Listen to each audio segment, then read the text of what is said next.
students think, feel. You learn them, you teach them how to feel, how to face difficulties, how to face issues. So the reflection here is, what is the role of you as an English teacher to contribute to peace and social justice? So in that role, you're going to write down in your piece of paper, you're going to stick the note with a word, a specific word, or with a phrase you consider remarkable for taking that into account. And as you are writing, meanwhile, we are going to introduce the coming lecture. Okay, guys. Dear guests, after this meaningful reflection, we're going to have our second lecture. This lecture is quite interesting as well, and it has to do with how English can change life. And this conference will be given by Professor Jose Antonio Caicedo from the ELC, the English Learning Life.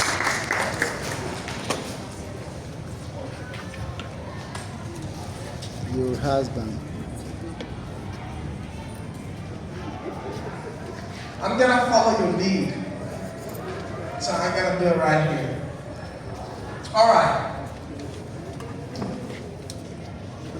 I would like to start. I need to greet. Good morning, everybody. Oh, God. I think you didn't eat today. But, I think you have, like, the power to greet. So my question is, how are you? Better. I like it better. So I would like to start with a quote. I would like to tell you guys that this quote shaped my vision of the world. This quote is by Nelson Mandela. Education is the most powerful weapon which we can use to transform, to change the world. I'm pretty sure you have heard these words before. Maybe on TV, on the radio, maybe on Instagram, you have read it on posters. And of course, these words have been recited in the schools, classrooms. But for me and the community I serve, these words are not just inspirational words. These words are real, are urgent, and are personal. And I would like to repeat these three words again. Real, personal, and urgent. My name is Jose Caicedo, and I am the coordinator at the ELC. And for those who don't know what the ELC is a non-profit organization. And when I say non-profit organization, what I actually mean is non-profit institution. And what we do is that we promote equity through teaching English, teacher trainings, just to name a few. And since our inception here in Quibdó, the ELC has gotten tremendous results. So one of these results is that our kids learn to speak English. They can communicate in English. Also, I would like to tell you a remarkable result we got back in 2019. In 2019, of course, before 2019, we trained a group of students. And these students, when they were 11th grader back in 2019, we trained them how to face Saber 11. And guess what? They aced it. These students were the best. And I'm not talking about this department only. I'm talking about nationwide. In Colombia, they were the best. They scored the highest. And we did it. We did it with local talents. I'm talking about local students, and I'm also talking about local teachers. And this is what we do here. We have tremendous, something we call talents, and we have to use it, right? Another thing for those who are interested in get a certification of your English. You know, you can certificate your English with us. You don't have to travel to Medellin, or you don't have to go to Bogota to get that certification. You can certificate with us. TOEFL ITP and TOEFL IBT. So we offer that. So you can do it with us. Another thing that I'm really, really fascinated about to talk to you and share with you guys is we recently created a program, and we are executing this program as well. This program is called Seeds of Change. For those who don't know what Seeds of Change is, I would like to walk you through. Seeds of Change is a program that awards 20 scholarships every single year to 9th grader students. Sorry, just for 9th grade, right? 9th grade. So we are compiling these 9th grade students through high school, right? 9th, 10th, and 11th grade. So we trained these kids in math, Spanish, English, and something we call character building, which means we teach these kids how to resolve conflict through dialogue. Right? So I hope you have paid attention to all the things I just said, because today I'm going to talk about why I believe education is a life-changing force. Education is given in many parts of the world, but in some others, like this region, education is a fragile hope.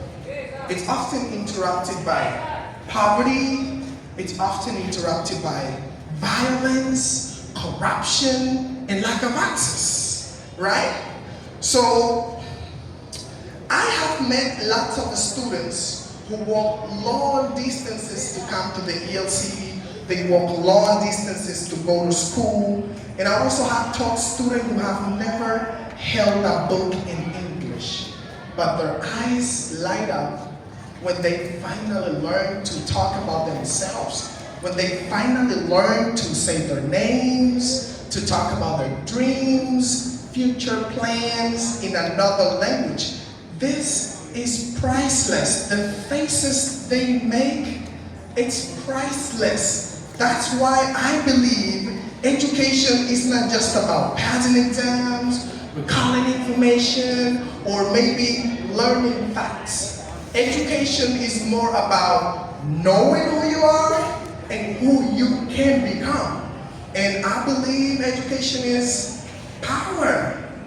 Education is power, and it's the kinds of power that comes from knowing your rights, understanding the world, and being able to make choices. Simple choices like, okay, Mom, Dad, I'm going to study medicine. And I have this Yale University, and these are my options. And I'm going to study in this university. But chill out, no worries. I get this, right? I'm going to study medicine, I got a scholarship, and don't worry about the money because I can do this. This is rare. This is rare in our community, and it is sad. It doesn't happen often. Why? Because of what I just said. Lack of access, poverty, violence. So, educators who are here, students, when we teach English, especially to marginalized communities, we are not just teaching vocabulary. We are giving these kids a tool to connect, to communicate. And also we are giving them access to a global conversation. And most importantly, when we teach English, we are giving these guys, we're giving them access to their own potential. Please stick with us. Whole potential. And this is the second thing I believe about education. Hello? The second thing I believe about education Education is deeply tied, bound, it doesn't work? Okay, it's deeply bound, okay, easy, nice. I said education is deeply tied to peace and social justice. We live in a world, especially this country, full of division, full of inequality. Teachers, when we teach, when we educate, we build bridges, we open minds, and most importantly, we teach how to resolve conflicts through dialogue. As Malala once said, with guns, we can kill terrorists, but with education, we can kill terrorism. And let me put it this way. Let's adapt it to this context. With military force, we can combat the violence that we are living here in Quito. But with English, with education, we can kill it. This is what Quito needs, more education, more English, right? Because English opens doors to a world that sometimes kids don't know that exists, right? So that's why I also believe education is a life-changing force. Why? Because peace begins in the classroom. Yeah. Peace begins, of course, in the family, of course, but I'm talking about education. Begins in the classroom. Every single girl, every single boy who learned how to read in English, in Spanish as well. Every single girl who finds her voice, and I say voice, not a boy, voice, finds her voice to communicate what she wants. Every single girl, every single boy who discovered her passion, just like we did. We discovered our passion. It's a soul, it's a person lost to violence, lost to exclusion and hopelessness. That's why I want to tell you something else. Guys, teachers, educators, when we teach English, when we provide an equitable and inclusive education, we are not just changing individuals, we are transforming entire communities. And right here, I would like to introduce a teacher and an experience I lived here in this place. Her name is Marvel. One day she was like, we had this fest. The name of this fest was, it was like film about that, like in English. And the teacher, she's there, and she walked up with a kid with disability. They walked up to stage, and the kid with disability, she was singing in English. I don't know if you remember. I barely understood what he was singing, but the joy I felt, how inclusive the education was tremendous. I was like, God, this is it. This is what education is. That kid went home feeling different. Believe me. And that's what education does. So, I would like to talk about some things, some testimony, why I believe education is a life-changing force. Right here in my pocket, I have a letter, right? This letter was written by a student, college student, and let me give you more context. She was, at this time, she was like a second semester student, but we started like in the first semester. And our beginning was rough, because they were saying like, teacher, you're something maybe. We don't want you to teach us, right? And Leila was the coordinator at that time, and they went and talked to her. They want me out. They didn't like me. And then the last day of class, the girl came up to me just like having a conversation, and then she said like, teacher, I like you. And I said, oh, thank you, I like you too. And then she said that, but you know what? I didn't like you in the beginning. And I said like, I know it, yeah. And then she said like, I wrote you a letter. And I was like, okay. So, but please don't read it now because I can get a little bit nervous and I don't want you to read it now. So you can read it at home. And now I'm going to share with you what she wrote me. The letter is in Spanish. So I'm going to do my best to translate it, right? And sorry if I don't do it right. I'm kidding. But yeah. So the letter says, Dear teacher, in this letter, I want to say thank you because you have been an academic guide for me and for many of my classmates. Thank you for believing in me, even though I didn't do it. For seeing in me a potential that I didn't see sometimes. For giving me the confidence that I desperately needed. Thank you for accompanying me every step of the way. I want you to know that, thank you, for your unconditional support. I want you to know that you made a difference in my life.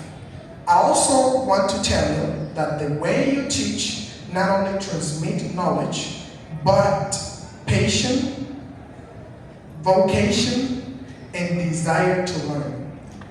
Thank you for making me feel special and capable in your classes. That, believe me, I will never forget it. Thank you for your patience, dedication, and for leaving a mark in me. I want to tell you that teachers like you make the world a better place. And then she says, from me to my quiz digger. I was quizzing them all the time, so they nicknamed me quiz digger. So teachers, if you don't know your nickname, please go ahead and ask. You need to know your nickname because students nickname teachers. So if you don't know yours, mine is nickname. My nickname is not Gold Digger. That comes from Gold Digger, but it's not Gold Digger. It's Quiz Digger. Another thing that I would like to share with you today, I recently finished a program, a bilingualism program. This program was taking place in Doña Josefa.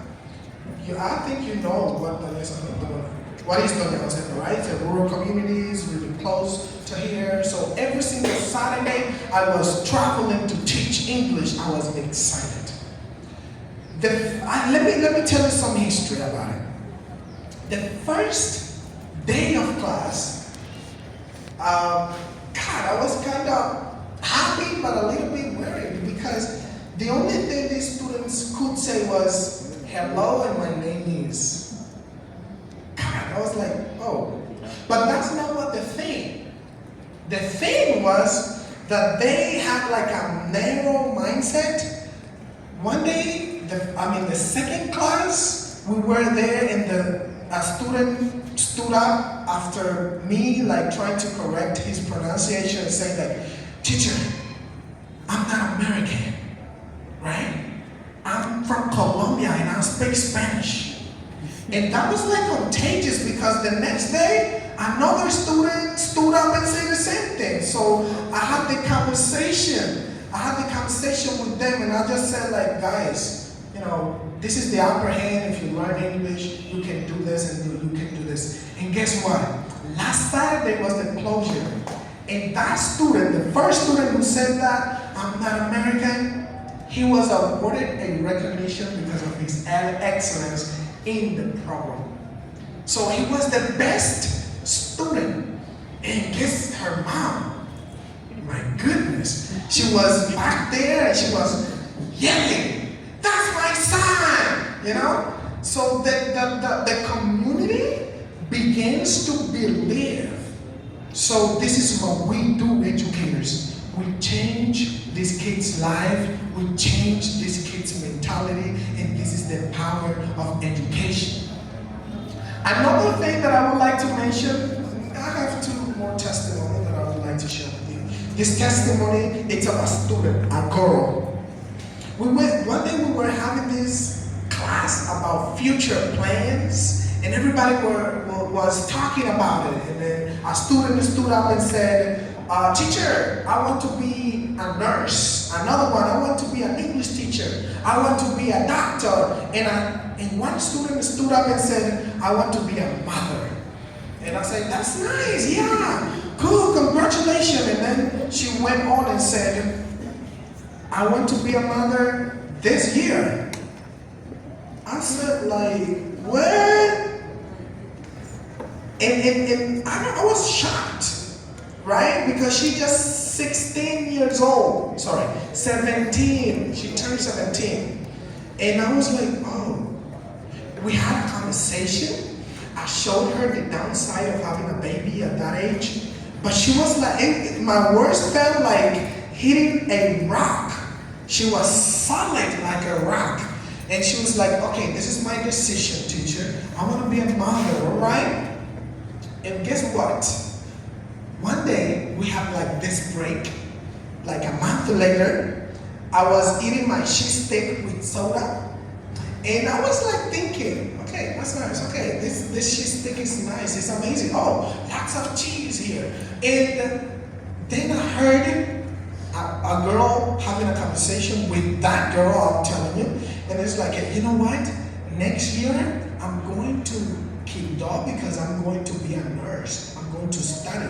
And you will never know what an independent woman will be like because you're going to be a mother now. And she's just like, excuse me? I was crazy, you know? When I said that, those were crazy days. But I had a conversation with my boyfriend, and now I want to be a nurse first, and then we can try to have a baby. And I was eating my cheese steak, and then I turned, and I said, like, did you say that? Repeat that again? And they said, yeah, teacher, I was kind of crazy. There were like turbulent days. This is what we do. Sometimes we don't know that the things we are doing are like hitting the right spot. We have to believe. We have to believe. And, this is another thing that I would like to share with you. This student, her name is Wendy Cuevas. Oh, she's proud. She says, yes, my student. Yeah, I understand. Her name is Wendy. Wendy was one of the students in this program called Seeds of Change. This program is changing this kid's life for good. This student was walking long distances to come to the ELC and sometimes walking long distances to go to school. Whenever she came, sometimes she came late. And then I had a conversation with Wendy these days. And she said, like, teacher, I'm not a brilliant student. And that got me thinking, like, all right, for me, she's a brilliant student. But what I reflect on was, sometimes we as teachers, we pay more attention to the student who we think are brilliant than the students who we think they are not brilliant. That's a mistake. The student who really need us like students are the ones who are struggling in school. Believe me. And as teachers, that should be our mission, to get to them and change their life, because that's the power of education. That's education. So she was like happy and coming to the ELC every single day, sometimes late, as I said, and she was learning every single lesson. She was practicing at home, listening to every single audio. And guess what? One day, she was awarded a scholarship to go to study in the US for 3 years. 3 years. And this is the second year. All paid 100%. And guess what? I remember that day. God, yes, I remember that day. I remember her seeing her mom crying, the girl crying, her body trembled, and some people cheering, yeah, Wendy, congratulations. And I backed up a little bit, and I said like, yeah, this is it. This is what we do. And this is why we do this. Why? Because her life changed for the better. Wendy is not the same Wendy when she came here because now she's on vacation. And she has the possibility to talk to students at the ENC, at the name of the institution? Armando Luna. And the first thing I saw was her confidence changed. Her English improved tremendously. And when she talks and she shares her experience with people, people get inspired. The students get inspired. Her mom is proud of her. And guess what? When a girl like Wendy, when a boy like any other boy rises, a whole family rises. Yeah. And the most important thing is, yes, it's true. Yes. And guess what it is? The whole community begins to believe. Everybody now is proud of Wendy. Yeah, Wendy here, Wendy there, Wendy there. And everybody's happy. But guess what? These changes don't happen in isolation. These changes happen because of educators like you. These changes happen because of students like Wendy. These changes happen because of educators who give their time, who give their talent and seed the plant. They plant the seed. That's what it is. They plant the seed even though they don't see the harvest right away. Which means we are believers. We believe in the process and we have to continue to believe and trust in the process, right? Because one more time, education is a life-changing force, and it is not a life-changing force just because it fills minds with knowledge. It's because it lifts hearts. Because what? Because it turns invisible dreams, intangible dreams into visible, tangible futures. Just like happened with Wendy. And one more time, yes, I believe education is a life-changing force. In the right hand, hands like your hands, educators, like teachers, like Wendy's and many other boys, education in that hand becomes exactly what Nelson Mandela said it would become. The most powerful weapon to change the world.